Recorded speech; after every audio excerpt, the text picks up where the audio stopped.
Are watching NewsX World. Let's take a look at some of the top stories. Israeli strikes have killed 123 people in Gaza over the last 24 hours, including 12 in a home and 9 aid seekers. According to the Gaza Health Ministry, Hamas's chief negotiator continues ceasefire talks in Egypt as Israel prepared a full offensive to capture Gaza City. The escalation comes despite of international criticism as the war nears 2 years.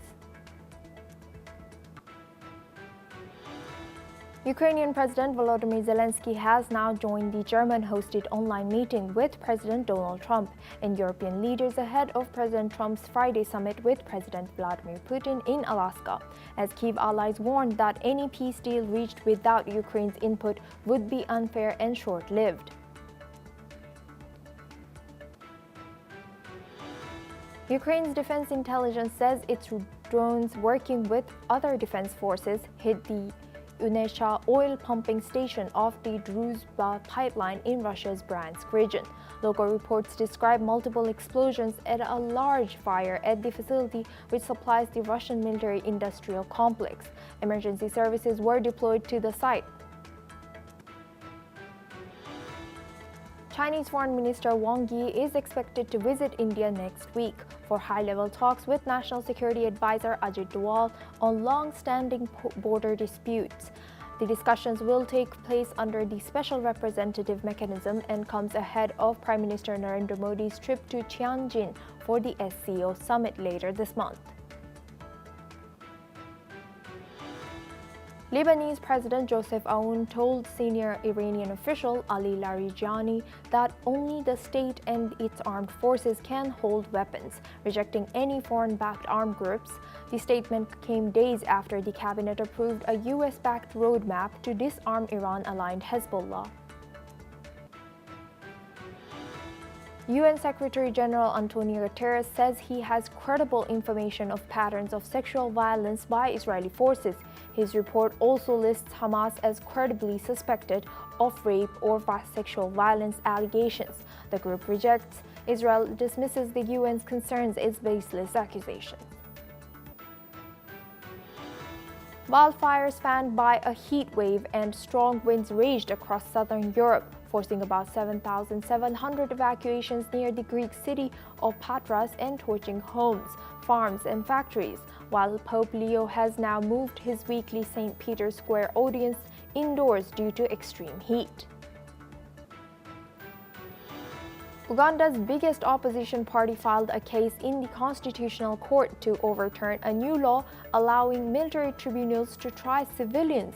The move comes after the Supreme Court in January ruled such prosecutions unfair and beyond the tribunal's legal competence. Russia's defense ministry says its forces have captured the villages of Suvorovo and Nikhanorivka in Ukraine's eastern Donetsk region, near the town of Dobropilya, still under Kyiv's control. The announcement comes as Ukrainian President Volodymyr Zelensky joins European leaders in an online meeting with US President Donald Trump, urging him to back Ukraine's Friday's Alaska summit with Russian President Vladimir Putin. The leaders are expected to stress that no decisions on Ukraine's future, including any changes to its borders, should be made without Kyiv's consent. Trump has previously said any peace deal will require some swapping of territories, with Putin believed to be demanding Ukrainian withdrawal from the remaining parts of Donbas region that it controls. Ahead of today's talks, Trump called his European counterparts great people and said he was open to hearing their views. Now for this discussion, we're joined by Julia Kozdobina. She's a senior fellow at Ukrainian Prism, joins us live from Kyiv. Thank you for joining us today. Good to see you. Now with the recent capture of Suvorovo also and Nikhanorivka by Russian forces, how do you foresee this impacting Ukraine's defensive strategy moving forward and for the upcoming talks? Well, I don't think it really changes anything. This is not a major breakthrough, and Russia is trying to make a big deal out of it, and we understand why, because Russia, one of the arguments Russia is using in talking with the US President Donald Trump, he says that Ukraine is not strong enough and that the front line is falling, and so Ukraine has to capitulate, and that's something that Russia is driving for. So the argument is it doesn't make any sense to keep helping Ukraine because Ukraine is going to lose anyways. But Ukrainian front line is far from collapsing, and I think we need to keep things in perspective and realize that Russia, since 2000, since it started its full-scale invasion in February 2022, it has not managed to capture even four oblasts of Ukraine that it's claiming. And so now, when the talks are coming, they're going to insist that they're a lot more successful, but in fact, they're not. They're expanding more and more manpower. They're trying to do their best. And yes, it's true that they have made some progress, but it's not a major breakthrough by any means. And so Ukraine is, in these negotiations, Ukraine is going to insist that okay, we are not recognizing what Russia wants. We're not giving in to what Russia demands. And one of the things it demands is that Ukrainian troops withdraw from the entire Donetsk Oblast, and including heavily fortified cities, which are known as the fortress belt of Slavyansk, Kramatorsk, and Konstantinivka.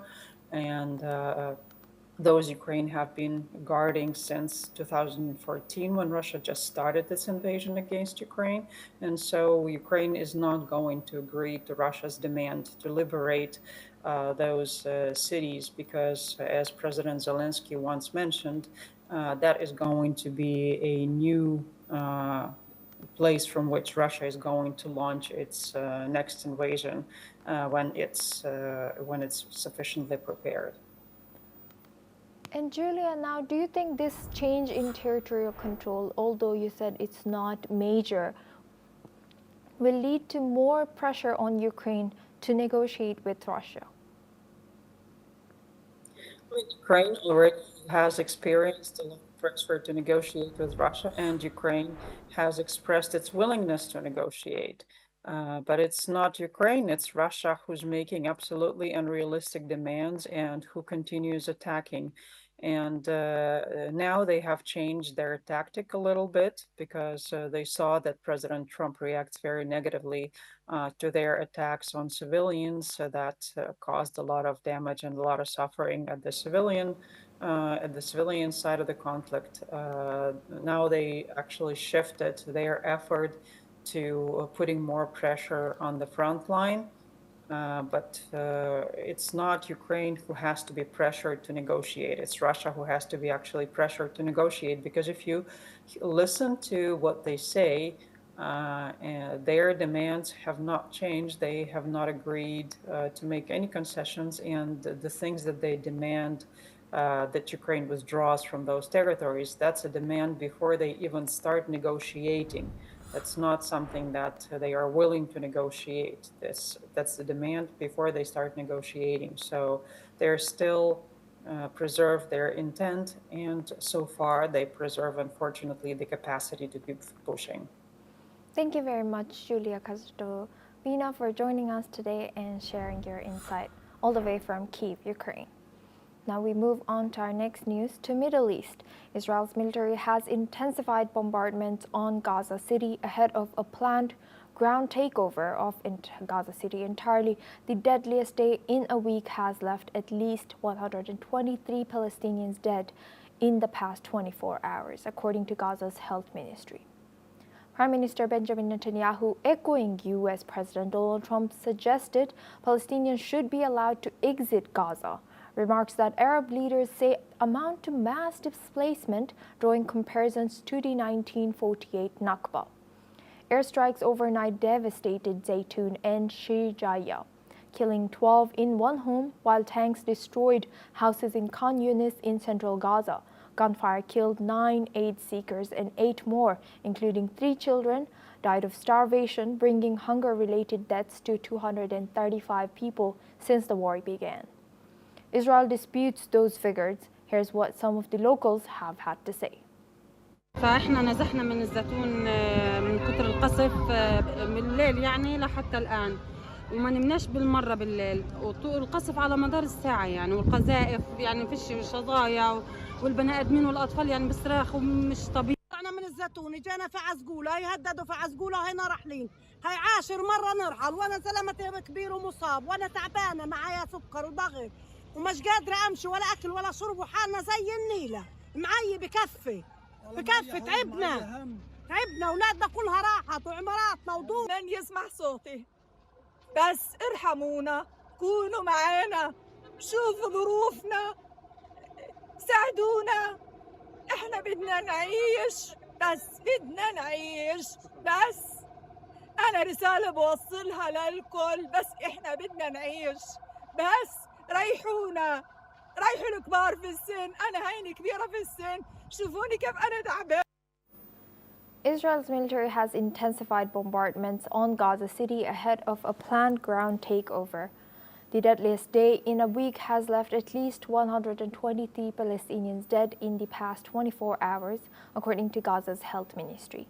Prime Minister Benjamin Netanyahu, echoing U.S. President Donald Trump, suggested Palestinians should be allowed to exit Gaza, remarks that Arab leaders say amount to mass displacement, drawing comparisons to the 1948 Nakba.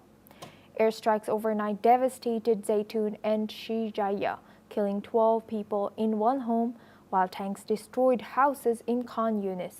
In central Gaza, gunfire killed 9 aid seekers and 8 more, including 3 children, died of starvation, bringing hunger-related deaths to 235 people since the war began. Israel disputes those figures.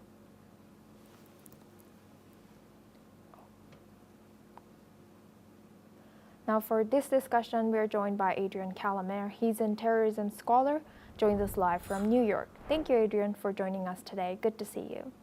Now, Prime Minister. Good to see you. Thank you. Now, Prime Minister Netanyahu suggested that Palestinians are allowed to exit. But what does this mean? Where are they allowed to exit? Is there any place that they can go and call it home? That's a great question. Thank you for having me, Asuma, and good evening to all your viewers. This is what we need to understand, that this is a temporary relocation. Israel has no desire to hold on to Gaza. They originally gave it up back in 2005 because it was really difficult to defend against. And we have to remember, it was an Egyptian territory. It was ceded in the 1973 war to make sure that an invasion didn't happen again. So some of the plans I've seen floated out there, there was a mention about moving civilian population out for a while to South Sudan. I don't see how that's going to work.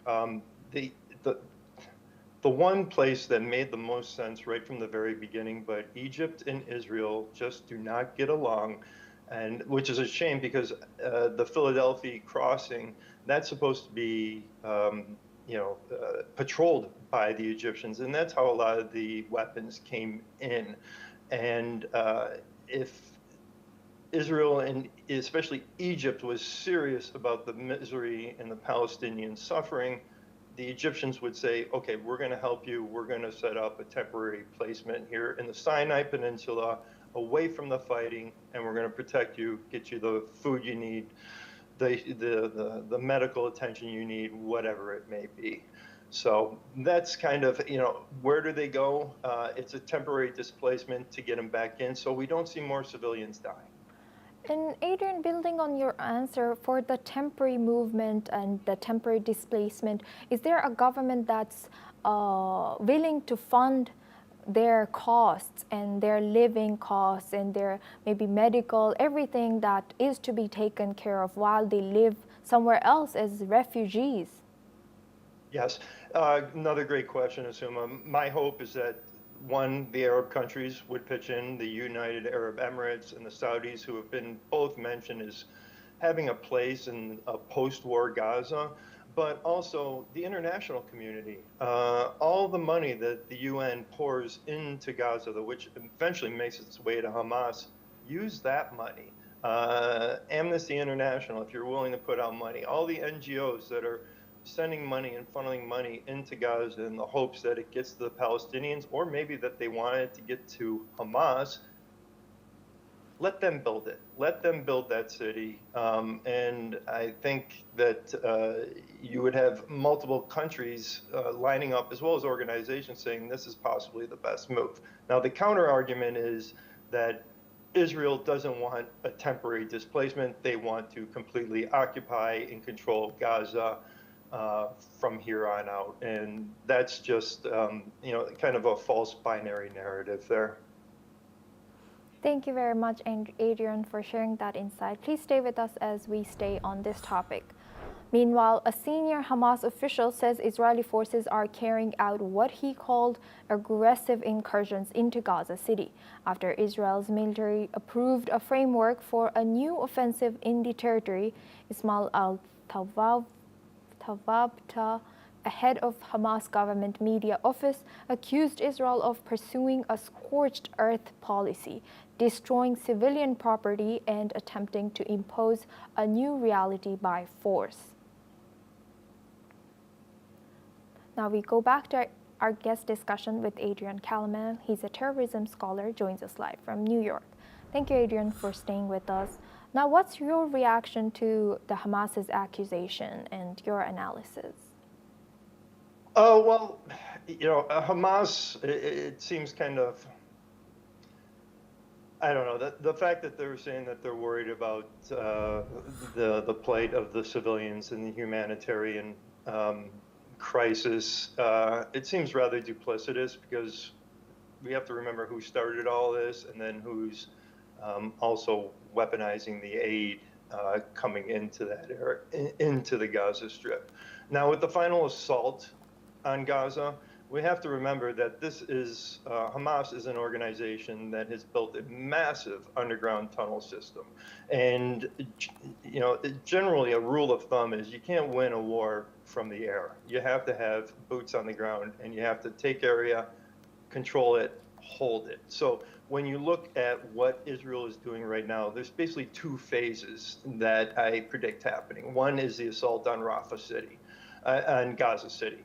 And that is because that's one of the main strongholds still there. You have and it will be a full urban assault on Gaza City, but you have the senior leadership, you have the most intact and well-equipped units of Hamas still there. So there's going to be a drive there to try and, basically destabilize, cripple, and make it so Hamas cannot operate. In conjunction with that, there's a plan by the Israelis to evacuate roughly 1 million civilians into central zones of Gaza, away from the conflict and along the shore. Now, their hope is, the Israelis' hope is that, again, this will break the back of Hamas and finally put an end to their rule. But if that does not happen, there's a second contingency plan, as I said, with 75% of the strip already held by the Israelis. Taking Gaza City would add another roughly 10%, that pushes up to 85%. And then the question is, okay, what do we do from here? If it does go to this next stage, I would expect Hamas to move into Khan Yunis, and the Israelis to do everything in their power to get people away from that area, move them back to the central areas, to the coastal areas, and just make sure that it's Hamas versus the IDF to get the civilians out of the way. So, I understand the Hamas leader's concerns. He's worried that they're going to completely lose control and all power that they have in Gaza. Thank you very much, Adrian, for sharing that insight. Please stay with us as we stay on the region. Now, Lebanese President Joseph Aoun has issued a strong warning against foreign involvement in the country's internal affairs. During a meeting in Beirut today with Iran's visiting security chief Ali Larijani, Aoun made it clear that Lebanon will not tolerate any external meddling, especially in matters related to national security. Referring to recent Iranian statements on plans to disarm Hezbollah, Aoun called the remarks unconstructive and stressed that it is forbidden for anyone to bear arms and to use foreign backing as leverage. The statement posted by the Lebanese presidency on platform X highlights rising tensions over Hezbollah's armed role and foreign alliances, a long-standing point of division in Lebanese politics. Now for this discussion, we go back to Adrian Calamer. Thank you, Adrian, for staying with us. Now, in light of President Aoun's strong stance against any foreign interference, especially regarding Hezbollah's arms, how do you see Lebanon's internal stability being affected by external pressure? Asuma, to be honest, Lebanon's been affected by external pressure for decades now. And really, General Aoun, or President Aoun, speaking to Larijani, saying, and that's been the biggest influence, it's been the Islamic Republic of Iran, to say that we're not going to allow your influence, we're going to disarm Hezbollah. These are all very lofty goals. I just don't see how it's going to happen. The United States has already said that we're behind this plan. This is part of a plan, a broken plan that's been going on for decades now, where we funnel money to the Lebanese Armed Forces, the LAF, or to UNIFIL, which has been, its mandate has been reinstated for another year, and we're expecting that they are going to disarm Hezbollah. Now, there's a serious problem with this. In 1989, the Taifa agreement was signed, and every single militia in Lebanon was forced to give up their weapons, except for Hezbollah. Now, since 1989 to 2025, Hezbollah has been able to grow that arsenal and create one of the most, it is the Islamic Republic's premier proxy, even after what it experienced during the war with Israel that's still going on. So yes. Is it going to affect the internal stability?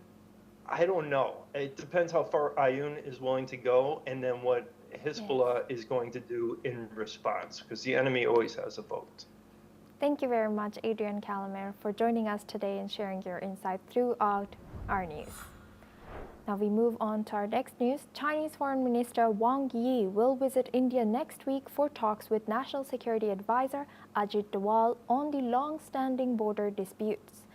The meeting comes ahead of the Shanghai Cooperation Organization summit in China, where a possible Modi-Xi Jinping meeting is also being discussed. Both nations have recently taken steps to improve ties, including partial resolution of the Ladakh standoff, the resumption of the Kailash Man Sarovar Yatra, and visas for tourists. Direct flights are also expected to resume soon. Doval and Wang last met in June at the SCO National Security Advisory meeting. Now we go back to we are joined by Andrew K.P. Long. He's a China strategist, joins us live from London. Thank you, Andrew, for joining us today. What do you see, what do you foresee, or what do you predict in China-India relations going forward, given the Foreign Minister Wang Yi's visit?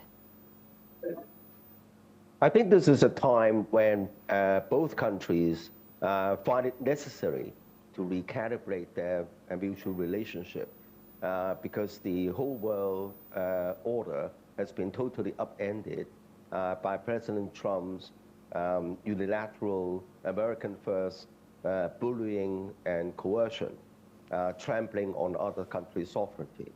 Of course, India has been a much closer ally with the United States, but in spite of that, the United States is not giving any second thought to impose huge tariffs on India. And of course, that calls into question the reliability or the predictability of America as an ally. So India is trying to recalibrate its relationship with China. And of course, the border dispute has been hanging on for so long, and there's no hope that either side is going to give in an inch when as a matter of their respective sovereignty. So I think that rather than allowing this game of mutual acrimination and fighting going on, I think both sides like to seek some sort of rapport, and hence this meeting. Andrew, thank you very much for always joining us and sharing your insight all the way from London. This is all we have time for. We will continue to bring